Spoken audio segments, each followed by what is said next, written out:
2023 피파 24야 월드컵 이제 우리 대표팀 마지막 경기를 남겨두고 있습니다. 3위 결정전 이스라엘과의 경기인데요. 비록 우리가 이제 2회 연속 결승 진출엔 실패를 했지만 이미 충분한 성공을 거뒀고 또 이 경기가 중요한 게 이 대회가 어떻게 보면 유망주들을 발굴하는 대회잖아요. 이번 성과를 통해 또 몇몇 한국 선수들이 또 유럽 진출의 가능성이 생기고 있고 특히 배준호 선수에 대한 관심이 큰데 이 경기 또 배준호 선수의 쇼케이스가 될 수 있을지 또 유럽 진출에 대해서는 어떤 얘기가 나오고 있는지 이스라엘은 어떤 팀인지 구버지 김한명 기자와 함께 프리뷰해보도록 하겠습니다. 일정 먼저 말씀드리면 6월 12일 월요일 새벽 2시 30분에 한국 대 이스라엘이 3위 결정전을 치르고요. 예. 결승전은 새벽 6시에 이탈리아와 우루과이의 경기를 펼쳐집니다. 우리가 이제 피파 남자 연령별 각급 대회에서 3위 결정전을 치렀던 적이 있잖아요. 가장 기억에 선명한 거는 2002년 한일 월드컵 때였죠. 예. 그때 그 한국이 터키한테 경기 시작과 동시에 월드컵 역사상 최단 시간 실점이죠. 그게 하칸 스크루한테 이제 실점을 허용했고 이제 이란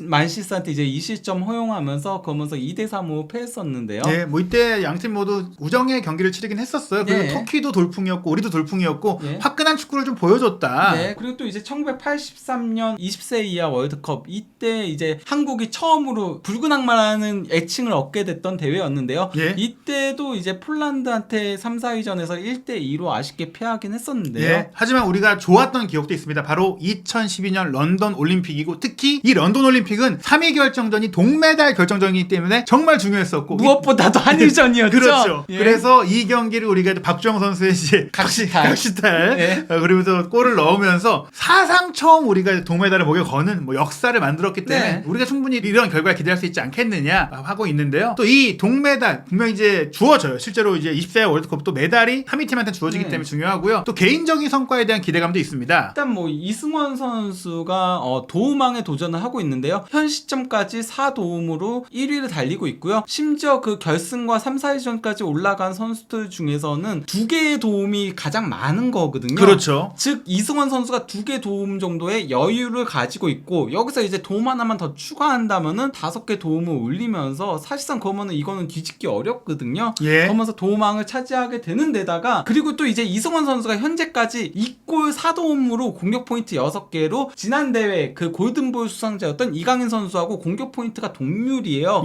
근데 뭐 한 골을 더 넣거나 아니면 도움을 하나 더 추가한다면은 이강인 선수의 공격 포인트도 넘어서게 되는 거죠. 그리고 그게 왜 중요하냐면 도움왕 사실 공식적으로 주어지진 않잖아요. 근데 이제 득점왕 솔직히 카사데가 예약을 했다면은 도움왕에다가 이제 3위를 차지할 경우에 이승원 선수가 충분히 브론즈볼 정도는 최소한 좀 노릴 수 있지 않겠느냐. 뭐 충분히 현 시점에서도 노려볼 수 있다라고 생각을 하긴 합니다. 다만 근데 주목도가 이제 그 배준호 선수한테 많이 넘어간 느낌이어서 한국 대표팀의 그 에이스라는 인식 자체가 배준호 선수한테 넘어간 느낌인 게 약간은 걸림돌이라고 할 수 있겠죠. 다만 팀의 주장이기도 하니까 상징적인 의미에서 만약 2002년 때 홍명보 선수가 또 브론즈볼을 받은 것처럼 우리 대표팀에서 또 이런 브론즈볼 수상자가 나온다는 건 큰 의미 있는 결과일 것 같습니다. 그리고 말씀하신 이 배준호 선수는 분명히 최고의 스타로 떠올랐고 요즘에 이제 20세 월드컵 통해서 유럽 진출한 선수들이 저번에도 많이 거의 없었잖아요. 근데 이번에는 가능성이 제기되고 있고 실제로 이탈리아 선수를 보러 왔던 스카우트들이 많겠지만 한국 이탈리아의 경기에 꽤 많은 유럽 스카우트들이 왔고 꽤 많은 스카우트들이 배준호 선수한테 좀 구체적인 관심을 보였다. 안 그래도 배준호 선수는 이번 대회 참가하기 이전부터도 뭐 유럽에서도 조금 지켜보는 선수였다라고 해요. 그리고 이제 단순히 유럽만이 아닌 다른 이제 아시아 국가 클럽들도 배준호 선수를 주목해서 보고 있었다라고 하는데요. 뭐 이번 대회에서 워낙 인상적인 활약을 펼치면서 지금 뭐 카사데이, 발단치 그리고 또 이제 두아르테 등과 함께 가장 주목받고 있는 선수 중에 한 명인 거거든요. 그리고 사실 이스라엘도 돌풍의 팀이고 지금 재능 있는 선수들이 좀 보여요. 즉 그 얘기는 한국 이스라엘 경기도 꽤 많은 유럽 스카우트들이 와서 경기를 볼 가능성이 크고 여기서 또 잘한다면은 또 이적 가능성이라든지 여러 비전 협상에 있어서 더 좋은 제안들이 올 수가 있기 때문에 또 구체적인 오퍼가 아직 온 건 없기 때문에 그런 것들을 유발할 수 있다는 점에서 우리 선수들이 충분히 동기부여를 갖고 할 이유가 있다. 그리고 사실 배준호 선수 같은 경우에는 클린스만 감독이 애초에 6월 A매치에 선발할 것까지 고려했던 선수잖아요. 그렇죠. 저는 그 만약에 20세 이하 월드컵에서 이렇게 높게까지 올라가지 않았다면은 이제 배준호 선수하고 특히 무엇보다도 김지수 선수는 무조건 뽑았을 것 같아요. 왜냐면 오른발잡이 센터백이 한 명밖에 없거든요. 지금 뽑힌 선수가. 그렇기 때문에 사실 배준호 선수는 분명히 이번 대회를 통해서 좀 다른 위상이 달라졌고 이 3위 결정전을 잘 치른다면 빠를 경우 올 여름에도 유럽 진출이 가능한 선수다. 이렇게 보시면 될 것 같고요. 또 우리 선수들의 좀 좋은 소식 하나가 있었는데 현재까지 임대 신분이었던 그 포르티모넨스의 김용학 선수에 대해서 이제 포르티모넨스 낸스가 완전히적 옵션을 발동하겠다라는 게 이제 아볼라를 통해 나왔어요. 공식 발표까지는 아니지만 네. 요 정도면 거의 걸피셜입니다. 아니 그리고 페드로 세풀베다 기자는 그 포르투갈 기자들 중에서 가장 공신력이 높은 기자잖아요. 예. 일단 1군에서 출전을 거의 하진 못했었지만 그래도 컵대회 한 경기 나와서 모습도 보여줬고 했기 때문에 뭐 이적은 거의 기정사실이나 마찬가지라고 할 수 있겠습니다. 예, 물론 이제 이번 대회 뭐 아주 흡족한 활약을 펼친 건 아니지만 그래도 잠재력을 보여줬고 골도 넣었고 본인의 능력을 보여준 것 같고요. 예, 바이아웃 조항도 이제 4천만 유로라고 적혀 있는 거죠. 그러니까 바이아웃도 나름 그래도 거액을 걸어놓은 거예요. 예, 그런 가운데 또 대회 전부터 관심을 받았던 김지수 선수도 이제는 거취를 결정할 때가 됐어요. 사실 이번 대회 때문에 브렌트포드가 공식 제안을 했음에도 나중에 이제 결정을 하겠다라고 한 거잖아요. 예. 근데 이제 대회가 끝나면은 그때는 본격적으로 아마 에이전트랑도 논의를 해보고 또 아마도 선배들하고도 논의를 해보지 그렇죠. 않을까 싶어요. 사실 이번 대회 전에 브렌트포드가 오퍼를 한 건 가치가 더 올라갈 가능성이 크기 때문이었고 실제로 지금의 결과를 보자면 4강까지 가는 과정에 김지수 선수의 개인 퍼포먼스도 좋았기 때문에 제 생각으로는 추가적인 다른 팀들의 관심이나 뭐 1차 의향서 정도는 올 수가 있다. 그래서 급하지 않게 결정할 것 같은데 다만 이제 뭐 바이아웃 조항이 있다 보니까 그렇죠. 예, 그래서 브렌트포드는 그 바이아웃 조항을 발동을 시킨 거라고 하죠. 예. 김지수 선수의 결정만 남은 거라고 할 수 있겠습니다. 근데 그 액수가 70만 달러로 크지 않아서 그렇죠. 어떤 팀도 달려들 수 있어요. 네, 그 그렇죠. 정도면은 뭐 유럽의 웬만한 팀들은 다 예. 오퍼할 수 있어요. 그리고 사실 그럴 경우에는 저 같은 경우는 다른 유럽 팀들로 먼저 가는 게 낫지 않나. 그렇죠. 왜냐면은 잉글랜드는 저희가 지난 영상에서 한번 소개를 시켜드렸지만은 워크 퍼밋을 못 받아요. 김지수 실질적으로 못 선수가. 받죠. 예. 예, 김지수 선수는 절대 못 받아요. 예, 임대를 그냥, 가야 돼요. 예, 기준 자체를 메우지 못했기 때문에 임대를 가야 되는데 그럴 거면은 차라리 다른 그 유럽의 뭐 분데스리가라던가 아니면은 뭐 네덜란드 리그라던가 이런 데 가서 거기서 뛰면은 워크 퍼밋 조항을 금방 메워요. 그렇죠. 그리고 네. 이제 배준호 선수도 마찬가지지만 지금 빅리그에 가는 게 중요한 게 아니라 실제로도 이제 뭐 벨기에 정도 좀 중위권 리그들 약간 유망주를 영입해서 본인들도 수익을 내려는 팀들이 관심을 갖고 있는 개인적으로 거거든요. 벨기에는 조금 비추천인 게 예. 그 워크 퍼밋 받기가 조금 힘들어요. 아. 리그 순위가 조금 높은 데 가야지 워크 퍼밋을 바로 받을 수 있고 결국 그래도 우리나라 선수들 기본적으로는 잉글랜드 프리미어리그에서 뛰고 싶어 하잖아요. 그렇죠. 예, 그것까지 고려하면은 조금은 더 높은 리그가 예. 낫긴 해요. 어찌됐거나 이제 유럽 5대 리그가 아닌 조금 이제 그래도 상위권 리그들에서 관심을 갖고 있기 때문에 지켜봐야 네. 될 것 같습니다. 그렇다면 이 중요한 한국 선수들의 진로까지 걸린 이스라엘전 살펴보겠는데요. 일단 한국과 이스라엘이 남자 대표팀 간 경기 기록에서는 한국이 11전 5승 4무 2패로 앞섰는데 뭐 아시다시피 이제 과거에는 이스라엘이 이제 아시아 축구연맹에 그렇죠. 속해 있었기 때문에 많이 만났었으나 네. 1996년이 마지막 경기였어요. 네. 가장 최근 대결에서 두 번 모두 이기긴 했지만 이게 최근에 뭐 양국의 축구 전력과는 상관이 없는 그런 내용입니다. 그렇죠. 그리고 뭐 과거에는 이제 이스라엘이 사실상 한국의 앞에 막아서 마지막 수문장 같은 팀이었죠. 예. 월드컵 본선 진출에 있어서. 예, 그런 그 인연이 있지만 그건 거의 70년대 얘기고요. 예. 이제 20세 이하 대표팀의 전적에서 우리가 7점 3무 4패로 한 번도 못 이겼으나 이조차도 60년대 70년대의 기억이기 때문에 이거 아무 의미 없는 전적이다. 예전에 그런데 이스라엘은 상당히 강했습니다. 그래서 예. 한국한테는 상당히 많은 아픔을 안겨줬던 예, 팀이었죠. 그나마 최근의 대결이 2016년 요건 좀 근래인데 이게 이제 17세 이하 팀 간의 대결이었고 보시면 이제 우리가 2대1을 비길 때 이주도 선수가 두 골을 넣었거든요. 바로 이제 2019년 폴란드 대회 세대 선수들끼리 붙었을 때 비겼던 적이 있다. 네. 즉 우리가 현 세대의 전력간 비교는 불가능하다라는 것인데 그렇다면 이스라엘은 어떤 팀이냐? 일단 유럽 예선을 사상 처음으로 이번에 돌파를 해서 사상 처음으로 20세 이하 월드컵에 나왔는데 4강까지 왔다. 그리고 네. 무엇보다 유럽 대회를 준우승으로 돌파했다는 것이 엄청난 그 이변이었고 이게 네. 또 이 대회 개최지를 바꾸는데 그렇죠. 영향을 미쳤습니다. 네. 인도네시아에서 이제 종교적인 이유로 이제 입국을 좀 반대해서 그렇죠. 이게 인도네시아가 개최권을 잃게 됐는데 어떻게 유럽 예선을 돌파했나요? 이스라엘 같은 경우는 사실 뭐 조별리그에서는 조금 고전을 했었습니다. 먼저 그 세르비아하고의 경기에서도 2대2 무승부에 그쳤었고요. 그리고 이제 오스트리아한테 4대2 대승을 거두긴 했지만은 잉글랜드한테 다시 0대1로 패하면서 1승 1무 1패였거든요. 예. 그래서 정말 어렵게 준결승에 올라갔는데 여기 이제 준결승전에서 프랑스 상대로 사실 내용적인 부분에서는 상당히 밀렸었거든요. 예. 하지만 이제 상대 선수의 자책골도 있었고 팀의 에이스라고 할 수 있는 칸세프스키가 이제 골을 넣으면서 그러면서 2대1로 승리를 거두면서 결승에 올랐고 결승전에서 잉글랜드 상대로 여기서도 많이 밀렸지만 그래도 상당히 선전하면서 1대1 동률 상태에서 연장전까지 갔다가 이제 그 축구의 메카와 에런 램지한테 다른 에런 램지입니다. 예. 그 에런 램지 아니고요. 예. 실점을 허용하면서 1대3으로 패했던 거였죠. 예, 이때 프랑스는 물론 우리가 알고 있는 비리지니우스가 골을 넣긴 했지만 더 많은 스타 선수들이 그렇죠. 있었던 강한 팀, 즉 우승 후보였기 때문에 이 프랑스를 이긴 게 큰 화제가 됐었어요. 즉 만만히 볼 수 없는 팀이라는 얘기인데요. 3위 결정전까지 여정을 살펴보면 우리는 4강 이탈리아와의 경기 전까지는 3승 2무 무패를 달리다가 처음 졌는데 네. 이스라엘은 이제 첫 경기 콜롬비아한테 패배하면서 사실 조별리그 통과도 좀 장담하기 어려운 상태였거든요. 네, 그리고 또 이제 세네갈전도 1대1 무승부에 그쳤었고요. 그 일본전 사실 엄청나게 밀렸어요. 예, 퇴장 선수까지 있었고 선제골을 내줘서 사실 무승으로 탈락할 뻔했는데 극적인 정말 극장 뒤집기를 성공했죠. 그리고 일본이 정말 골을 못 넣었죠. 그렇죠. 네. 솔직히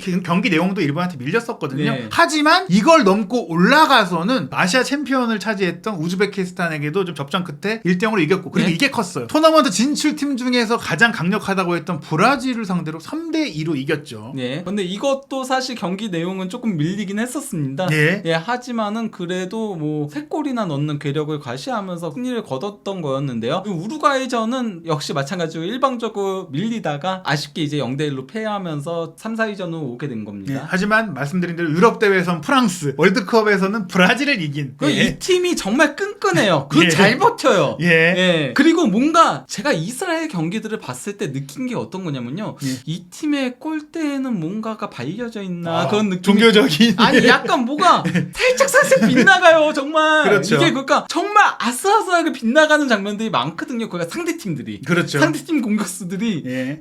그래서 우루과이도 저는 이거 이대로 비기는 거 아니야 했다니까요. 계속 네. 아슬아슬하게 빗나가가지고. 예, 뭐 그랬던 이스라엘인데 그렇다면 축구는 어떻게 했느냐? 전 경기에 걸쳐서 4-2-3-1 포메이션을 썼고요. 뭐 주전 선수들도 거의 큰 변동은 없었습니다. 네. 투게르만이 최전방 공격수고 시빌리, 아베드, 이제 칼라일리가 2선 공격수고 주장인 마드몬 선수하고 이제 칸체폴스키가 2명의 중앙 미드필더로 뛰는데 중요한 게 좌우 풀백들이 정말 많이 뛴다라는 거예요. 예. 이제 왼쪽 풀백인 레비버 같은 경우에는 크로스를 가장 많이 시도하면서 왼쪽 측면에서 공격을 전개했고 오른쪽 풀백인 페인골드 선수 같은 경우에는 가장 많은 스프린트를 대회 중에 네. 이스라엘에서 기록한 선수입니다. 이 팀의 스타일을 확인할 수 있는 거예요. 일단 뭐 좌우 풀백들이 상당히 공격 가담을 많이 하면서 그러면서 역습을 전개한다라고 할 수 있고요. 그러니까 수비적으로는 전체적으로 내려앉으면서 그렇게 하는 거고 또 이 팀의 에이스가 칸체폴스키가 이제 수비형 미드필더거든요. 그렇죠. 그리고 이제 공격 라인은 그래도 이제 피지컬 좋고 또 득점력이 있는 선수들이 있는데 가장 주목할 선수는 186cm의 장신, 진짜 9번 타깃형 스트라이커인 투르게만 선수예요. 투르게만 같은 경우는 뭐 베이타르 텔 아비브에서 지난 시즌 임대로 뛰기도 했었는데요. 예. 뭐 이 선수 같은 경우는 일단 뭐 팀 내에서 가장 많은 슈팅을 시도하고 있고요. 15회로요. 예. 그리고 또 당연히 뭐 공격수다 보니까 미드필더와 수비 라인 사이에서 가장 많은 볼을 받고 있는 거고 또 이제 압박도 상당히 많이 감행을 하는 선수입니다. 예, 수비전 압박도 138회, 즉 전방 압박도 많이 하고 공중볼도 따내고 슈팅도 때리고 이 선수가 공격의 구심점인데 이스라엘 최고 명문 중에 하나인 마카비 텔 아비브 소속으로 이제 이미 또 1군 경기도 소화를 했어요. 경기 감각을 올리기 위해서 이제 하부 리그인 베이타르로 임대 가서도 4골을 기록한 선수고요. 그리고 이제 오른쪽에는 칼라일리 선수가 있는데 전방도 볼 수 있지만 이번 대회는 분명히 투르게만이 앞에 있기 때문에 오른쪽에서 가운데로 치고 들어오면서 플레이를 하는 선수고 이 선수는 또 다른 그 이스라엘 명문인 마카비 하이파 소속이고요. 왼쪽에는 함자 시빌리 이 선수도 마카비 하이파 소속인데 네. 역시 왼쪽에서 이 선수 좀 더 이제 전형적인 윙포드예요. 네, 근데 뭐 이 선수 같은 경우는 이제 드리블로 치고 가는 능력들이 좋은 선수긴 한데 이 두 선수 좌우 윙 플레이어들 같은 경우는 아직 프로 경험은 없다 보니까 예. 조금 지켜봐야 되죠. 물론 이제 칼라일리 같은 경우는 뭐 한 경기 뛴 경험은 있긴 하지만은 거의 없는 거나 마찬가지인 거니까요. 예. 그리고 말씀드린 이 에이스 엘얌 칸체폴스키 같은 경우에는 이제 프랑스전 결승골의 주인공이고 또 이번 대회도 좋은 의미 있는 패스들을 많이 뿌려주고 있는데 이 선수는 이미 또 본인의 프로팀 역시 강팀이죠. 네. 하포엘 텔 아비브에서 이제 꽤 많은 경기를 리그에서 뛰다가 온 선수입니다. 네, 그러면서 뭐 이미 그 18경기에 출전해서 리그에서만 1골 2도움을 넣은 데다가 이 스플릿 라운드에서도 도움을 올렸습니다. 예, 이 선수는 베테랑이라고 했어요. 팀 내에 이제 프로 경험이 많은 노련한 선수라고 할 수 있겠는데 이 선수들이 어떻게 활약을 했느냐? 뭐 저희가 이제 득점과 실점의 주요 장면들을 보면 일단 이스라엘이 일본을 상대로 역전승 극장골을 올릴 때 센터백인 이제 램킨이 전진했을 때 이제 시빌리가 램킨한테 공을 주면서 전진 패스를 줬거든요. 이때 9번 공격수인 투르게만이 수비를 등지고 있잖아요. 일본 선수를. 네. 이때 돌지 않고 돌과 동시에 본인이 그냥 백힐로 탁 공을 빼줬어요. 그걸 또 이제 시빌리가 가운데로 들어와서 3자의 움직임으로 딱 골을 넣었기 때문에 서로 간의 호흡이나 연계 플레이가 좋다. 그리고 이제 브라질전 같은 경우도 끌려가다가 이 칸체폴스키가 확실히 이제 패스 공격 크로스가 좋았거든요. 네, 칸체폴스키가 이제 대각선 크로스를 올렸고 이를 이제 칼라일리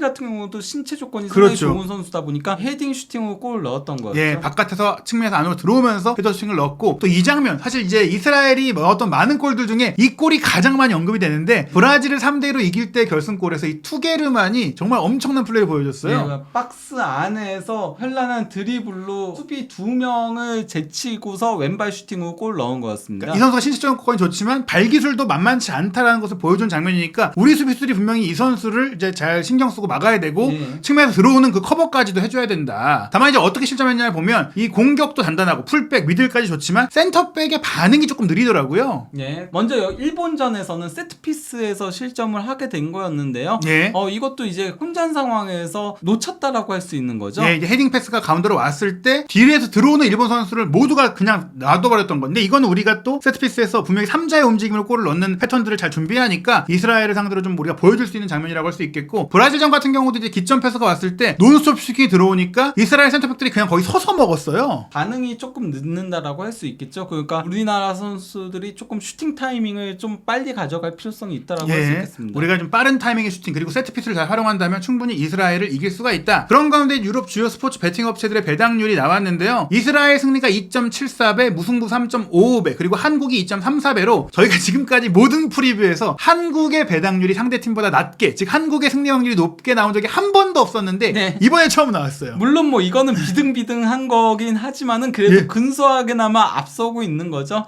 그거는 이제 양 팀 모두 돌풍의 팀들이다 보니까 돌풍의 팀들끼리 붙으면 누가 이길지 모른다 뭐 이렇게 본 걸로 보입니다. 그리고 뭐 어찌됐거나 이스라엘은 이번 대회 2번 진 팀이고.